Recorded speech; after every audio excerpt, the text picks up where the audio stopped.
C'est dire pour les aider. l'isolement, c'est dire l'isolement. Tandis que Nicolas Sarkozy sort sur le perron de l'Élysée. Il s'est entretenu avec Emmanuel Macron pendant un peu plus d'une heure, comme l'avait fait avant lui François Hollande. C'est à l'invitation d'Emmanuel Macron qu'il s'est rendu dans son bureau. On l'écoute. Je ne veux pas commenter le détail de mes conversations avec le président Emmanuel Macron.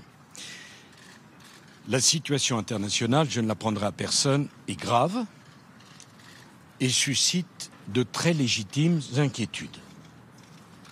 Ces inquiétudes et cette gravité imposent à chacun de garder un grand sang-froid. J'observe que l'agressivité, et le mot est faible, dans les relations internationales, ne cesse de se déchaîner semaine après semaine. Le temps de la désescalade doit venir. La seule voie possible, la seule, c'est la diplomatie. Car l'alternative à la diplomatie, c'est la guerre totale. Soit la diplomatie, soit la guerre totale. Et cela, je veux dire la guerre totale, aucun peuple à travers le monde ne peut le souhaiter.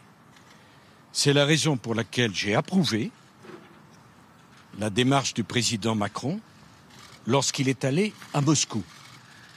La voie du dialogue, la voie de la diplomatie, la voie de la discussion est difficile, souvent décevante, mais il n'y a pas d'alternative.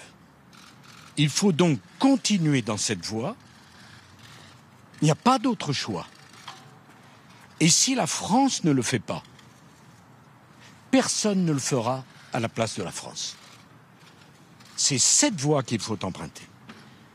Et enfin, je pense qu'il va falloir faire preuve d'imagination et de créativité pour créer les conditions de l'installation de nouvelles institutions multilatérales.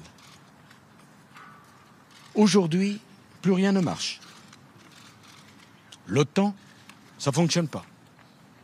Le G7, ça ne fonctionne pas. Le G20, dont j'ai voulu la création, ça ne fonctionne pas.